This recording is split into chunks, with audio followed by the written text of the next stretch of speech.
Les essentiels du bassin depuis l'UAGM Athlétisme avec un athlète qui va nous représenter dans le cadre des prochains championnats du monde en matière d'athlétisme de 100 km. Il s'agit de Jason Pointeau. Bonjour Jason. Bonjour. Alors effectivement, vous allez nous représenter dans le cadre des 100 km. Ça va se passer au mois de septembre prochain. Vous avez gagné d'ailleurs les championnats de France. C'était le 14 mai dernier.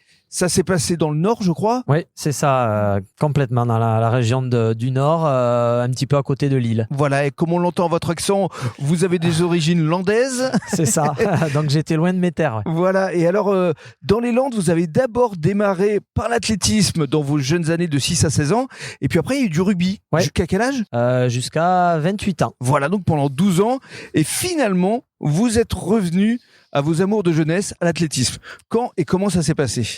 Ça s'est passé, on va dire, lors de ma mutation professionnelle de la Seine-Saint-Denis retour dans la région. Oui, parce que vous étiez à Bobigny. Voilà. Et puis cette mutation a été aussi le début de la construction d'une vie de famille, voilà, etc. Parce que vous êtes prof de PS, tout comme votre femme. Exactement. Qui elle est plutôt dans le handball à Mios. Et vous avez 2 enfants, filles, garçons. Effectivement, il faut concilier les deux. Oui, et c'est vrai que la pratique d'un sport collectif est assez prenante niveau temps et assez strict au niveau des horaires et des jours, ce qui n'est pas le cas d'une pratique plus libre, on va dire, comme la course à pied. Alors, parlez-nous maintenant de votre évolution qui est assez sensationnelle parce qu'en l'espace de peu de temps, de 3 ans, j'ai envie de dire, vous avez démarré par le marathon de Paris en 2023. Aujourd'hui, on est en 2026. Vous êtes déjà champion de France du 100 km. Qu'est-ce qui s'est passé ? C'est une bonne question. Le mental ? Ouais. L'envie de performer ? Je pense que quand même les années d'athlète étaient toujours un petit peu au fond de moi, aussi bien pour la passion qu'au niveau physiologique, on va dire. Et donc lors de mon premier marathon que j'avais préparé un petit peu de façon très amateur, j'ai vu qu'il y avait peut-être une petite carte à jouer là-dessus. Il y avait du potentiel. Voilà. 2h22. Voilà, exactement. Donc je me suis dit déjà une belle perf. Hein. Et puis comme je suis un compétiteur, j'avais envie de voir avec une vraie préparation digne de ce nom ce que ça pouvait donner. Et donc ça a duré 3 ans. Voilà, donc il y a eu le marathon de Valence avec 2h13. Ensuite il y a eu Genève, Valence avec 2h10, ce qui est là plutôt une méga performance. Ouais. Et puis, par la suite, vous avez été le premier Français lors du marathon de Paris l'année dernière, en 2025. Oui, c'est exactement ça. Voilà. Après Valence, une belle place de premier Français qui m'a fait plaisir. Et au-delà du chrono, là, c'était plus le classement. Et c'était chouette à vivre dans la capitale. Et puis une belle médiatisation, forcément. Oui, un petit peu, oui. Oui, Jason Pointeau, aujourd'hui, c'est un nom qui résonne ici sur le bassin, notamment. Vous êtes devenu un essentiel. Et puis, j'ai pu un petit peu faire le malin auprès des enfants quand même, en leur disant je suis le premier du marathon de Paris. Et aujourd'hui, vous êtes âgé de 37 ans. Vous avez une capacité à résister qui est assez énorme, puisque vous êtes passé du marathon, donc un peu plus de 42 km, à 100 km. Et là, vous devenez champion de France. Oui, alors j'avais quand même décelé que ma force, c'était plus la résistance que la vitesse.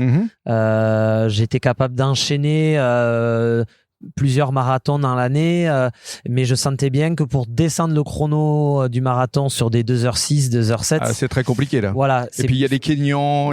Et puis il faut une grosse base de vitesse. Et moi, je pense que mon point fort, en effet, c'est plutôt la résistance et le mental peut-être aussi. Mais justement, 100 km, il y a forcément des moments où vous dites j'en peux plus. Qu'est-ce qui vous fait continuer, résister justement, aller jusqu'au bout ? C'est toujours pareil, on pense à la préparation qu'on vient de s'infliger, aux petits sacrifices du quotidien, de la vie de famille, de mes enfants qui sont derrière, ma femme qui fait quand même pas mal d'efforts aussi pour ça. Le moteur, il est là, je pense, c'est essentiellement la famille. C'est une grosse partie. Vous avez envie de leur faire plaisir. Ouais, voilà. Qu'ils soient fiers du papa. Voilà, un petit peu. Puis là, ils étaient là en plus pour les championnats de France. Oui. Donc, Alors, vous avez réalisé le temps de 6h23, une moyenne d'à peu près 15-16 km/h. Là, pour les mondiaux qui vont arriver le 20 septembre prochain à Saint-Jacques-de-Compostelle, comment vous vous y préparez et quel est votre objectif ? Alors là, ça va être totalement différent puisqu'en France, j'avais prévu de faire une course entre guillemets assez scolaire avec une allure cible que je m'étais fixé, que j'ai tenu du début à la fin, et j'ai pas voulu m'emballer. D'ailleurs, j'ai longtemps été 3e ou 4e de la course. J'ai pas cherché à mener la course, j'ai même eu plus de 2 minutes de retard sur la tête de course. Donc j'ai fait ma course très individuelle avec mon plan de route là aux mondiaux. J'y vais pour chercher une médaille. Je sais pas si j'en serai capable, mais en tout cas, je veux me donner les moyens. Donc, ça va être une course contre les autres avec mes coéquipiers de l'équipe de France pour aller chercher aussi un bon résultat par équipe, mais pas contre ma montre ni contre le chrono. Donc, s'il faut partir plus vite, on partira plus vite. S'il faut partir moins vite, on partira moins vite. Mais voilà. Et alors, en termes de préparation, vous vous entraînez à peu près 2 fois par jour.